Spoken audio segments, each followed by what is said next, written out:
So good afternoon everyone, welcome to the Asian Defence Academy. आज जो हम start करने जा रहे हैं वो है क्लास 6 का जीके पार्ट पोर्शन, जो कि स्टार्ट और यहाँ पर मैं आपको जो नॉलेज है वो पूरी डीप नॉलेज दूंगा कि किस तरीके से हम उस टॉपिक को पढ़ें, मेमोराइज करें, देन उसके क्या क्वेश्चन होंगे, क्वेश्चंस के आंसर्स हम डिस्कस करेंगे। आपको जो भी आपके मन में क्वेश्चंस रहेंगे वो आप मुझसे पुट आउट कर सकते हैं कमेंट बॉक्स में। देन आप मुझे मैसेज भी कर सकते हैं। जो आप एशियन डिफेंस एकेडमी का ऐप डाउनलोड करिए, वहां पर भी आपको क्वेश्चंस अवेलेबल होंगे जो लास्ट प्रीवियस ईयर में पूछे गए हैं। सो आप इस चीज को कनेक्टेड रहिए मेरे साथ में लास्ट तक। मैं आपको इस टॉपिक को पूरे अच्छे से क्लियर करूंगा। एंड हाँ, एक चीज मेन है कि आप जब इस वीडियो को देख रहे हैं तो लास्ट में आप कमेंट और सब्सक्राइब जरूर करें इस चैनल को, ताकि आपको और आने वाले जो वीडियोस हैं हमारे पूरा कंप्लीट सिलेबस आपको एक प्लेटफॉर्म के ऊपर मिल सके। ठीक है, तो हम स्टार्ट करते हैं हमारा topic non renewable energy resources. तो सबसे पहले हम जो स्टार्ट करते हैं इसमें नॉन रिसोर्सेज वर्ड, कि रिसोर्सेज का मतलब क्या होता है। रिसोर्सेज का हिंदी में अगर हम मतलब बोले, जो हम सभी समझते हैं आम भाषा में, उसका मतलब है संसाधन। संसाधन मतलब कोई भी चीज जो हमारी लाइफ को क्या करे, इजी करे, जो कि हम डेली बेसिस पे इस्तेमाल में लेते हैं।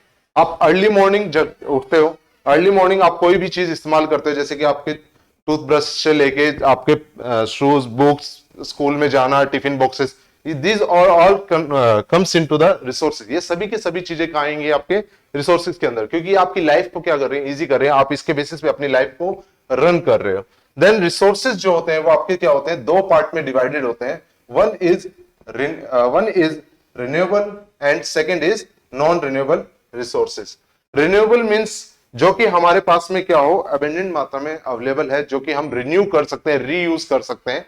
एंड जो हम इस टॉपिक के अंदर मेनली 6 क्लास के जीके के अंदर कवर करेंगे, that is non renewable. Non renewable means जो कि हम बार बार यूज ना कर सके, एक बार हमने उसको यूज किया। जैसे कि आप लोग ने सुना होगा नॉन रिन्यूएबल में कि पेट्रोल है, डीजल्स है, जिसको हम एक सिंगल टाइम यूज कर सकते हैं, उसको बार बार हम इसको यूज नहीं कर सकते हैं। तो let's move to the topic. हम इसको टॉपिक के अंदर मूव करते हैं कि हम क्या आगे पढ़ने वाले हैं। First of all we are study about the energy resources, कि व्हाट इज एनर्जी, कि एनर्जी होता क्या है। Energy is the capacity to do work. Energy कोई भी एक कैपेसिटी है जिससे हम कोई भी काम कर सकते हैं, and is required for life process. अब जैसे कि आपने एनर्जी में सुना होगा, लाइट एनर्जी है, हीट एनर्जी है, ये किस चीज से अब कन्वर्ट हो रहा है। जैसे आप फर्दर और क्लासेस में आगे हायर स्टडीज में जाएंगे, जब आपको और समझ में आएगा कि एनर्जी किस तरीके से एक्सपेंड हुई है। An energy resource is something that can produce heat, जैसे कि आपकी हीट प्रोड्यूस होती है, पावर लाइफ है, and move objects to produce electricity. अब जैसे कि आपने सुना होगा थर्मल एनर्जी है, हाइड्रो एनर्जी है, जिसमें क्या आपके हाइड्रो एनर्जी मींस जैसे कि आपके डैम्स है, डैम्स के ऊपर वाटर को यूज करके आप स्टोर करते हैं, देन वाटर जब फ्लो होता है तो टर्बाइन सिस्टम से इलेक्ट्रिसिटी प्रोडक्शन होता है, that is hydro energy.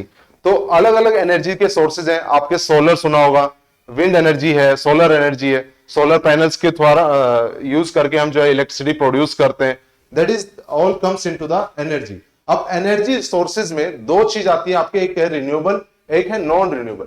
Renewable जिनको हम बार बार क्या कर सकते हैं, इस्तेमाल कर सकते हैं, जैसे कि है हमारा विंड है, सोलर पैनल है। अब विंड सिस्टम हम लगा रहे हैं, विंड मिल्स लगा रहे हैं, तो ऐसा नहीं है कि विंड मिल हमने एक बार लगा लिया, एक बार वो घूमेगा, एक बार उसने बिजली प्रोडक्शन किया तो उसके बाद वो काम नहीं करेगा।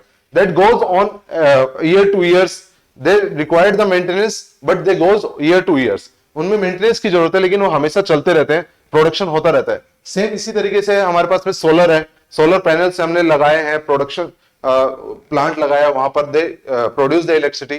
तो वो ऐसा नहीं है कि एक बार उन्होंने इलेक्ट्रिसिटी प्रोड्यूस करती है हमें पैनल चेंज करना है, ऐसा कुछ नहीं है। इसीलिए हम उनको बोलते हैं रिन्यूएबल, मतलब हम उनको बार बार क्या कर सकते हैं, यूज कर सकते हैं। लेकिन एक होता है जैसे कि नॉन रिन्यूएबल एनर्जी, जिनको हमने क्या किया, एक बार इस्तेमाल किया, लेकिन बाद में हम उसको इस्तेमाल नहीं कर सकते। जैसे कि हमारे पास में है ऑयल, हमने क्रूड ऑयल डिग आउट किया, देन उसको हम फिर रिफाइन करते हैं, पेट्रोल, डीजल, पेट्रोलियम जेलीज। आप उसको एक बार इस्तेमाल कर रहे हो, लेकिन उसको बाद में इस्तेमाल नहीं कर सकते। आपने गाड़ी में पेट्रोल डाला, आप एक जगह से दूसरी जगह गए, वो पेट्रोल वहीं पर खत्म हो जाएगा, आपको फिर से गाड़ी में पेट्रोल डलवाना पड़ेगा। आपके जेली प्रोडक्ट्स होते हैं, जैसे कि वैक्स मोमबत्तीज हैं आपके घर पे, जेलीज होते हैं, लोशंस होते हैं, बॉडी लोशन, आपने एक बार इस्तेमाल किया वो खत्म, आप उसको फिर से यूज नहीं कर सकते हो। This cars comes into the non renewable energy resources. ठीक है, देन सेकंड, अब फिर हम बात करते हैं डिटेल में नॉन रिन्यूएबल रिसोर्सेज क्या होते हैं, इनको किस तरीके से किया जाता है। Non renewable energy is energy which is taken from the source that are available on the earth. Non renewable energy वो एनर्जी है जो कि taken from the source that are available on the earth, जो कि आपके अर्थ के ऊपर क्या है, रिसोर्सेज अवेलेबल है, वहां से आप इस चीज को क्या कर सकते हो, लेते हो, एंड लिमिटेड क्वांटिटी, और ये चीज हमारे पास में अवेलेबल है लिमिटेड क्वांटिटी में, and will vanish 50 to 60 years from now.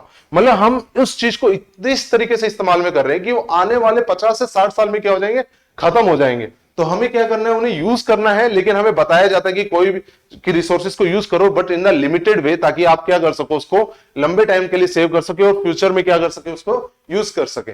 अब non renewable sources are not environment friendly. जो नॉन रिन्यूएबल रिसोर्सेज हैं वो समहाउ कहीं ना कहीं एनवायरमेंट फ्रेंडली नहीं होते हैं, जिनसे क्या है, हमारे एनवायरमेंटल इफेक्ट्स आते हैं, जो कि हम फर्दर आने वाले वीडियो स्लाइड्स में हम देखेंगे कि किस तरीके से वो हमारे लिए एनवायरमेंट फ्रेंडली नहीं है, and can have serious effects on our health. और उनके जो हमारे हेल्थ के ऊपर जो है, उनके काफी सीरियस इफेक्ट्स भी हो सकते हैं, जो कि हम देखेंगे कि क्या उसके एडवांटेजेस हैं, क्या डिसएडवांटेज है, किस तरीके से वो हमारे एनवायरमेंट को अफेक्ट कर रहे हैं। They are called non renewable because they can not be regenerated. उनको हम नॉन रिन्यूएबल क्यों बोल रहे हैं, क्योंकि हम रीजनरेट नहीं कर सकते हैं। मैंने आपको पहले बताया था कि हम नॉन रिन्यूएबल रिसोर्सेज को एक ही बार इस्तेमाल में लेके आ सकते हैं, उसके बाद में हम उसको फर्दर इस्तेमाल में लेके नहीं आ सकते हैं, इसीलिए उनको बोला गया है regenerated with A short span of time. और उसको जो है शॉर्ट स्पैन ऑफ टाइम में वापस से वो जल्दी बनता नहीं है। Non renewable resources exist in form of fossil fuels. अब नॉन रिन्यूएबल रिसोर्सेज हमारे पास में अवेलेबल है, तो किस किस फॉर्म्स में अवेलेबल है, वो हमारे पास है फॉसिल फ्यूल्स के रूप में, natural gas, oil and coal के रूप में जो हमारे पास में रिसोर्सेज अवेलेबल हैं। These are called the non renewable resources, fossil fuels, natural gas, oil and coal. ये हमने देखा कि नॉन रिन्यूएबल हमारे रिसोर्सेज की क्या है, पार्ट है। अब इसमें देखो कि हमने जो लास्ट प्रीवियस वीडियो देखा था, उसमें हमने देखा था फॉसिल फ्यूल्स।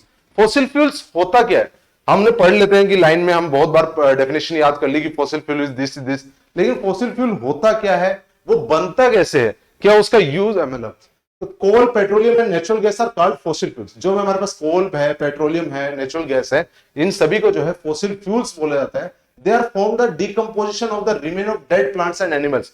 अब ये फॉर्म कैसे हुआ है, जो भी आपके डेड एनिमल्स होते हैं, डेड प्लांट्स होते हैं, उनके डिकम्पोजिशन होने की वजह से जब वो आफ्टर लॉन्ग टाइम वो डिकम्पोज हो जाते हैं, after over the years 10 to 15 20 100 of years के बाद में, वो डिकम्पोजिशन होने के बाद में वो क्या होते हैं, एज ए रिसोर्सेज क्या होते हैं, कन्वर्ट हो जाते हैं, जिनको हम यूज करते हैं। अब जैसे कि आने वाले वीडियोस में आपको जो बताऊंगा कोल के बारे में, तो आपको पता चलेगा कि कोल किस तरीके से बना है, और हम जिस वे में उसका इस्तेमाल कर रहे हैं वो बहुत जल्दी क्या हो जाएंगे, जैसे हमने देखा था कि आने वाले 50 से 60 साल के अंदर वो रिसोर्सेज क्या हो सकते हैं, खत्म हो सकते हैं। इसलिए हमको हमेशा गवर्नमेंट के द्वारा भी डायरेक्शन मिलता है कि आपके पास जो रिसोर्सेज हैं उनको इस वे में यूज करिए, ताकि आप उसको लंबे टाइम के लिए, आने वाली जनरेशन के लिए क्या कर सके, सेव कर सके। ठीक है, buried under the earth for a long time, जो कि बहुत लंबे टाइम तक क्या हो, दबे हो अंदर। जो प्लांट्स हैं, एनिमल्स हैं, डेड एनिमल्स जो दब जाते हैं, वो धीरे धीरे जाके क्या होते हैं, आपके फॉसिल्स के अंदर कन्वर्ट हो जाते हैं।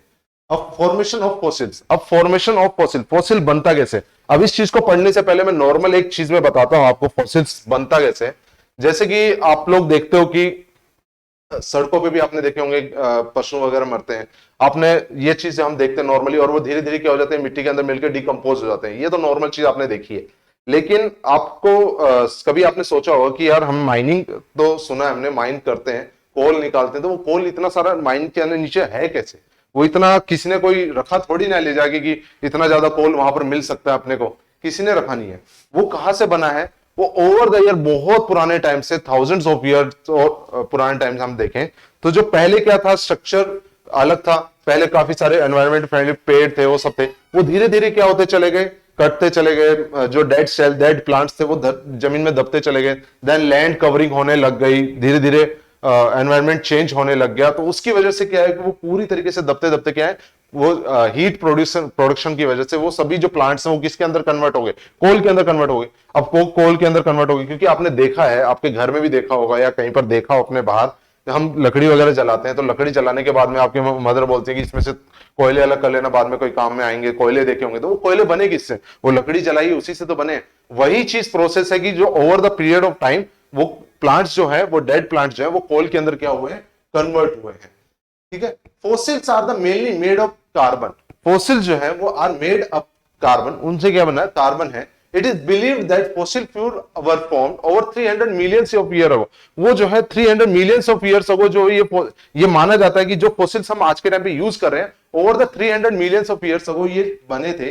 The earth was a lot difference in its landscape, और जो अर्थ की लैंडस्केप थी वो बहुत ही अलग थी। आज के टाइम पे जैसे आपको लैंडस्केप दिखता है, हिली एरियाज, प्लेन्स, पठार वगैरह, आज के पहले के टाइम पे वो सब चीज वैसी नहीं थी, कहीं पर किसी तरीके से था। आज के टाइम पे जो आपको इंडिया का मैप दिखता है, आप लोग हिस्ट्री की बुक भी देखोगे, बहुत एंसाइंट हिस्ट्री अगर आप पढ़ने जाओगे तो पहले जो हमारी लैंड्स थी वो काफी कनेक्टेड थी, धीरे धीरे क्या होते चले गए हैं वो अलग होती चली गई, फिर जाके अब आज के टाइम पे हमको जो इंडिया देखने को मिलता है वो अलग है।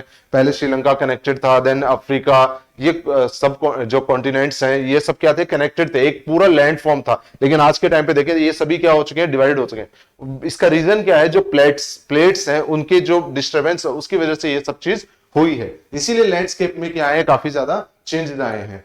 Plants, algae and plankton grew in these ancient wetlands. अब जब पहले का जो टाइम था उस टाइम पे ये जो प्लांट्स थे, एल्गाई थे, जो प्लैंक्टन थे, जिनकी वजह से पेट्रोल है, नेचुरल गैस है, ये सब बनता है, वो उस टाइम पे ग्रो होते थे, जिसकी वजह से आज के टाइम पे हम उन फॉसिल फ्यूल्स को क्या कर पा रहे हैं, यूज कर पा रहे हैं।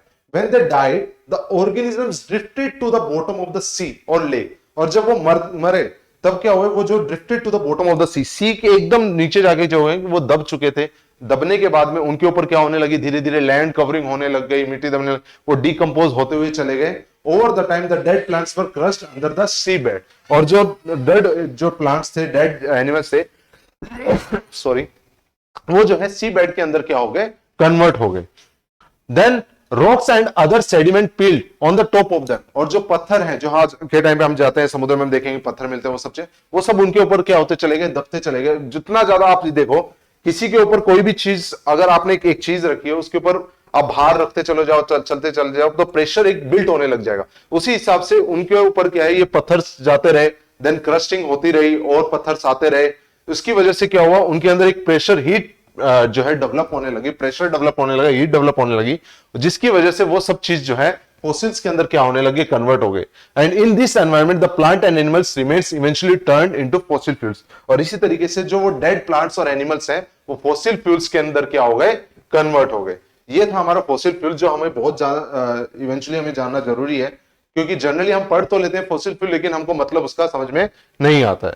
देन हम बात करते हैं हाउ इज कोल फॉर्म। जैसे मैंने आपको अर्लियर बताया था कि कोल किस तरीके से बनेगा, हम आगे पढ़ेंगे। तो कोल कैसे बनता है, उस चीज के पीछे की स्टोरी क्या है। Coal is formed by the carbon, hydrogen, oxygen, nitrogen varying atmosphere amount of sulphur. ये जितनी भी आपकी जो गैसेस दिख रही हैं, इन सभी के जो कंपोजिशन की वजह से जो है, मतलब हीट प्रोडक्शन होने की वजह से अर्थ के अंदर, इन क्रस्ट के अंदर, ये जो कोल है वो क्या हुआ, फॉर्मेशन हुआ है। The dead plants from the swamp are piled up with sand. जो डेड प्लांट्स है वो डेड प्लांट्स पड़े रह जाते हैं, कोई उनको यूज नहीं कर रहा है। देन उसके ऊपर सैंड है, विंड आई, हवा चल रही है, हवा चलते चलते लैंड उनके ऊपर सैंड जा रही है, फिर कवरिंग होती जा रही है, तो वो क्या जाते हैं, बहुत नीचे तक दबते चले जाते हैं। और मड ऑन टॉप, और उनके ऊपर कीचड़ होने से वो सब क्या नीचे दबते चले जाएंगे। Without water the carbon increase and form a hard black substance. और वहां पर पानी की जो मात्रा है वो बिल्कुल कम हो जाती है, जिसकी वजह से वो जो हार्ड ये जो प्लांट्स हैं वो क्या आते हैं, आपके क्या हो जाते हैं, हार्ड ब्लैक सब्सटेंस के अंदर कन्वर्ट हो जाते हैं, जिसको क्या बोला गया है, कोल। क्योंकि वहां इतनी हीट हो जाती है कि वो जो लकड़ी है वो एक ब्लैक सब्सटेंस के अंदर कन्वर्ट होती है, जिसे आप क्या बोलते हो आज के टाइम पे, कोयला हम जिसे बोल रहे हैं। Coal is used as a fossil fuel. Coal को जो है एज ए यूज किया जाता है फॉसिल फ्यूल के लिए, टू प्रोड्यूस इलेक्ट्रिसिटी। अब कोल जो है आपने सुना होगा, पता भी होगा आपको कि कोयला जो है वो मेजरली किन किन कामों के लिए इस्तेमाल किया जाता है। कोल को पहले तो देखो काफी यूज थे, जैसे कोल इंजन, स्टीम इंजन आए थे, कोल की वजह से इंजन वगैरह रन किए जाते थे, लेकिन आज के टाइम पे वो सब सिस्टम बंद हो चुका है। अभी जो है कोल से मेजरली जो उसका यूज किया जाता है वो किया जाता है electricity and heat in something such as a train. जैसे ट्रेन में अर्लियर यूज किया जाता है। ये जो समथिंग एज ए ट्रेन वाला जो बोला गया है, ये आज के टाइम पे वो इंजन रन नहीं होते हैं, ये पहले के टाइम पे होते थे इन 80s एंड 90s में जब ये इंजन्स थे। लेकिन अब ये इंजन्स नहीं है हमारे पास में। अब हमारे पास में जो इंजन्स हैं वो इलेक्ट्रिक, डीजल इंजन्स हैं, ठीक है। तो अभी जो मेजरली कोल का यूज होता है वो होता है हमारे सिर्फ और सिर्फ इलेक्ट्रिसिटी प्रोडक्शन के लिए। देन ये हमारे पास में दिया हुआ एक डायग्राम है, कि किस तरीके से कोल फॉर्म होता है। जैसे आपने देखा होगा ये पेड़ है, जैसे जैसे टाइम चेंज होता है पेड़ कटते जाते हैं, यहाँ पर पानी की मात्रा है, धीरे धीरे और दबते हुए चले जाएंगे, हीट प्रेशर डेवलप होगा, हीट होगा, then it convert into the coal. ये जो है एक ब्लैक सब्सटेंस के अंदर कन्वर्ट हो जाएगा, जिसको हम क्या बोलते हैं, कोल बोलते हैं। Then impact of coal mining on environment. अब कोल जो हम निकाल रहे हैं, माइनिंग कर रहे हैं अलग अलग स्टेट्स में, अलग अलग जगह जहां पर कोल मिलता है हमको, वहां पर हम माइनिंग करते हैं, तो उनकी क्या इंपैक्ट है हमारे एनवायरमेंट के ऊपर, वो चीज हम देखेंगे। तो impact of mining on air.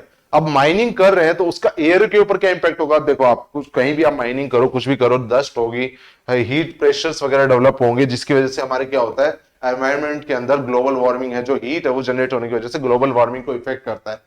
CO2 emission, CO2 काफी ज्यादा निकलेगा। ओजोन डिप्लेशन, जितना ज्यादा हीट जनरेट होगा, ग्लोबल वार्मिंग बढ़ेगी, तो हमारे ओजोन लेयर के ऊपर भी उसका इफेक्ट जाता है, जिसकी वजह से ओजोन लेयर का डिप्लेशन होता है। Global warming and climate change, global warming बढ़ रही है, एनवायरमेंट हीट बढ़ने की वजह से, उसकी वजह से क्लाइमेट चेंज हो रहा है। क्लाइमेट चेंज कैसे हो रहा है, आप लोग देखते हुए नोटिस किया होगा आपने कभी, आज के टाइम में नोटिस भी करोगे। सर्दी पहले थी नवंबर अक्टूबर एंड नवंबर में स्टार्ट हो जाती थी, लेकिन आज के टाइम पे देखो नवंबर में भी गर्मी हमको लगती है, दिसंबर के में भी आज के टाइम पे वो हो रहा है। पहले बारिश काफी ज्यादा होती थी, लेकिन अब देखोगे तो बारिश क्या उतनी ज्यादा नहीं हो रही है। ये क्या रीजन है, इसके पीछे का कारण क्या है, क्लाइमेट चेंज। क्लाइमेट चेंज होने की वजह से ये सब क्या हो रहा है, इंपैक्ट पड़ रहा है। देन आता है माइन फायर्स। माइन में फायर अगर लग जाती है तो जो वहां पर सॉरी लेबर्स काम कर रहे हैं, तो उनके ऊपर भी हेल्थ के ऊपर इश्यू आते हैं, काफी सारे लेबर्स मर जाते हैं वहां फंसने की वजह से। तो ये भी एक हमारे लिए क्या drastic change.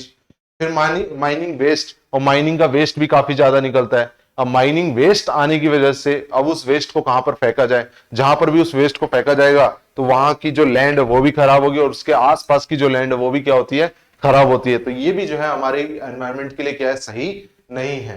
Then how is oil form. अब हमारा जो नेक्स्ट है वो है हमारा क्या है, oil. How is oil form, कि ऑयल बना कैसे। Oil was formed from plants called plankton. Oil जो बना है, जो हम डिग आउट करते हैं, माइन करते हैं, these are formed with the help from plants plankton. जिन प्लांट से बना है उनको हम बोलते हैं plankton. When the plankton dies, जब प्लैंक्टन मर जाते हैं, जो मतलब डेड प्लांट्स जिनको हम बोल रहे हैं, dies, it sinks into the bottom of the sea. वो जो है बॉटम ऑफ द सी में क्या होते हैं, सिंक होने के बाद में, and it buried under the layer of sand. और सैंड की लेयर के अंदर क्या चले जाते हैं, वो दबते हुए चले जाते हैं। एंड मड, और कीचड़ उनके ऊपर काफी ज्यादा होने की वजह से, when the layer mixed it turn into a hard rock. और जब वो लेयर पूरी तरीके से मिक्सचर हो जाएगी, that it turns into the hard rock. But when bacteria at the plankton, और जब बैक्टीरिया उस पेड़ को कट करने लग जाते हैं, इट टर्न्स इनटू द ओज। वो जो है ओज में कन्वर्ट होगा, विच इज नाउ ऑयल, जिसको हम क्या बोल रहे हैं आज के टाइम पे, ऑयल। जब हम माइनिंग करते हैं, ड्रिलिंग करते हैं, आपने देखा होगा काफी सारी जगह पे ड्रिलिंग जब की जाती है ऑयलिंग की, तो सी में की जाती है, समुद्र में हम ऑयल खोजते हैं कि इस जगह पे हमको ऑयल मिलेगा। वो किस वजह से, इसी वजह से, क्योंकि जो प्लैंक्टन है वो आपको सी एरिया में मिलता है, जहां पर और उसके डेड होने के बाद में वो क्या है, नीचे आपके लेयर के अंदर क्या होता चला जाता है, दबता चला जाता है। वहां पर प्रेशर वगैरह डेवलप होना, हीट डेवलप होने की वजह से वो हमको वहां पर मिलता है। Oils are used for fuel for lamp. अब ऑयल जो हमको मिल रहा है, अब उसके यूजेस क्या है। अब ऑयल तो देखो आपको पता है सबको कि जो हमको मिल रहा है वो एक कच्चा तेल होता है, जिसको हम क्रूड ऑयल बोलते हैं। अब क्रूड ऑयल को हम डायरेक्टली तो यूज कर नहीं पाते हैं, अब उसको हम क्या करते हैं, रिफाइनिंग करते हैं रिफाइनरीज में। देन उसके बाद में हमको यूजेबल बनाते हैं। अब रिफाइन करने के बाद में हम उसके क्या क्या हमको प्रोडक्ट मिलते हैं उससे। हमको पेट्रोल जो आप बोलते हो, the most purest form of the crude oil. Then उसके बाद में उससे कम जो प्योरिफाइड होता है वो होता है डीजल।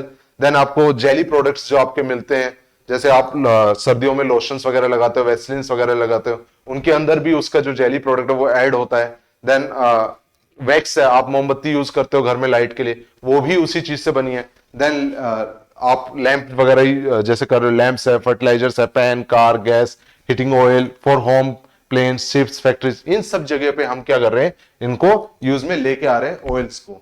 ठीक है। देन एडवांटेजेस और डिसएडवांटेजेस क्या है, जब हम ऑयल यूज कर रहे हैं, ऑयल फॉर्म हो रहा है, इसके क्या एडवांटेजेस और क्या डिसएडवांटेज है उसके ऊपर देखेंगे। Widely and easily distributed all over the world. अब जो ऑयल है वो इजीली क्या हो रहा है, all over the world distribute कर पा रहे हैं बाय द सी रूट। जो है आपको ऑल ओवर द वर्ल्ड जो है ऑयल अवेलेबल हो पा रहा है, अलग अलग कॉन्टिनेंट्स में आपको ऑयल मिल रहा है, जैसे रशिया है, देन अर्बन ये जो पहाड़ी देश जिनको हम बोलते हैं वहां पर भी आपको ऑयल मिल रहा है। Easy to store and transport, वो इजी टू स्टोर है, हम इजीली उसको स्टोर कर सकते हैं और इजीली आप उसको क्या कर सकते हो, ट्रांसपोर्ट कर सकते हो। Cleaner and easier to burn than coal, और कोल से जो है इजी रहता है उसको बर्न करना, मतलब जितना ज्यादा टाइम लगता है कोल को बर्न होने में, देन उसकी हीट प्रोड्यूस होने में, उससे बहुत कम टाइम में जो है हम उसको यूज कर पाते हैं। रिलायबल इलेक्ट्रिसिटी, और इलेक्ट्रिसिटी पे रिलायबल है। डिसएडवांटेजेस, अब इसके डिसएडवांटेजेस क्या है? ग्रोइंग डिमांड, इसकी डिमांड क्या हो रही है, धीरे धीरे बढ़ती जा रही है, जिसकी वजह से हमारा एनवायरनमेंट भी क्या हो रहा है, इफेक्ट हो रहा है। अब जितनी डिमांड तो बढ़ रही है क्योंकि हम पूरी तरीके से उसके ऊपर क्या होते चले गए, डिपेंड होते चले गए। जितने ज्यादा हम एक चीज के ऊपर डिपेंड हो जाएंगे तो हम जो एनवायरनमेंट को नुकसान पहुंचा रहे थे वो और ज्यादा क्या होता चला जाएगा, बढ़ता जाएगा, हम उसकी तरफ ज्यादा ध्यान नहीं दे रहे हैं। Non renewable and fast depleting, और नॉन रिन्यूएबल है, हम इसको बार बार इस्तेमाल नहीं कर सकते, जिसकी वजह से हम उसका फास्ट डिप्लेटिंग हो रहा है, खत्म होता जा रहा है। जितनी जल्दी खत्म होगा तो आने वाली जो जनरेशन है हमारी, उनके लिए वो चीज नहीं बचेगी, तो उनको जो है बहुत मुश्किल होगी, उनको कोई ना कोई दूसरा सब्स्टिट्यूट जो है यूज करना पड़ेगा या उनका खोजना पड़ेगा। बर्निंग प्रोड्यूसेस कार्बन डाइऑक्साइड, अब इनके बर्निंग से, ऑयल बर्निंग से जो है कार्बन डाइऑक्साइड होता है, which is major cause of global warming. जितना ज्यादा ग्लोबल कार्बन डाइऑक्साइड निकलेगा, CO2 निकलेगा, उतना ज्यादा क्या होगा, आपके ग्लोबल वार्मिंग को क्या करेगा, इफेक्ट करेगा, and less harmful products when combusting, और जब कंबशन होगा तो हार्मफुल जो प्रोडक्ट्स हैं वो उससे क्या होते हैं, एमिट होते हैं, निकलते हैं। इसलिए जो ऑयल है हमारा वो जो है काफी हमारे कुछ उसके एडवांटेज हैं तो, लेकिन कुछ उसके डिसएडवांटेजेस भी हैं। हमें हम मतलब इसीलिए बोला जाता है, कहीं भी हम सुनेंगे, कोई भी हमको बड़े बुजुर्ग बताएंगे या फिर हम कहीं बुक्स में भी पढ़ते हैं, हमारे टीचर्स भी हमको स्कूल में बताते हैं कि जो भी रिसोर्सेज हो, चाहे वो रिन्यूएबल हो चाहे नॉन रिन्यूएबल हो, हमको इनको यूज करना है, लेकिन इन्हें बेटर पॉसिबल वे में यूज करना है, जिससे कि हम फ्यूचर के लिए भी उसको क्या कर सकें, सेव कर सकें। देन आता है हमारे पास में लास्ट है, how is natural gas form. अब नेचुरल गैस क्या है, नेचुरल गैस कैसे बनती है? अब नेचुरल गैस आपने सुना हुआ LPG जैसे है, ये हमारे क्या है, नेचुरल गैस है। जब हम इनको डिग आउट करते हैं, ये कहां पर मिलती है जनरली? ये जनरली आपको मिलती है सी एरियाज में, ठीक है। It is form from A plant called, ये भी जो आपके है प्लैंक्टोन, जस्ट लाइक ऑयल, जिस तरीके से ऑयल बनता है उसी तरीके से ये भी आपके बनता है। The plankton died sank into the bottom and sand and mud covered it over the year, bacteria and heat pressure turn it into plankton in the natural gas. अब देखो जनरली नॉर्मल अगर बात बताऊं आपको इन सब चीजों के लिए कि फॉसिल्स जैसे कन्वर्ट होते हैं, देन उसके बाद में नेचुरल गैस कैसे बनते हैं।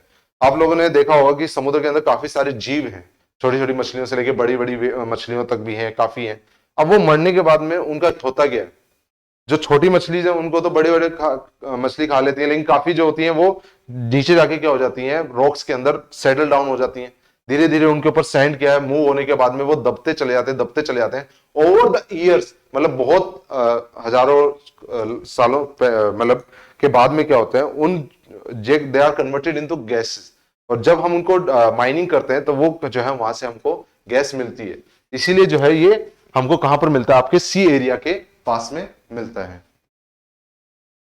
So this is all about the non renewable resources, कि जो हमारे पास कौन से नॉन रिन्यूएबल रिसोर्सेज हैं, हम उनको किस तरीके से बेस्ट पॉसिबल वे में यूज कर सकते हैं। तो अगर आपको वीडियो अच्छी लगी हो तो प्लीज लाइक एंड सब्सक्राइब, और आगे आने वाले फर्दर वीडियोस के लिए connected, stay tune to the Asian Defence Academy channel. और आपको क्वेश्चंस वगैरह और चाहिए कि हमको किस तरीके से प्रिपरेशन करनी है, I will come back with the questions. मैं क्वेश्चंस भी आऊंगा जो हम डिस्कस करेंगे कि किस टाइप के क्वेश्चंस हमारे सैनिक और मिलिट्री स्कूल के पेपर्स में आते हैं, और फर्दर नोट्स एंड क्वेश्चंस के लिए आप जो है Asian Defence academy play store पे से आप एशियन डिफेंस एकेडमी ऐप को डाउनलोड कर सकते हैं और उस पर आप जाके चेकआउट कर सकते हैं। Further details about the Sainik and military school preparations and what are the syllabus and all over the things. Thank you and have a nice day.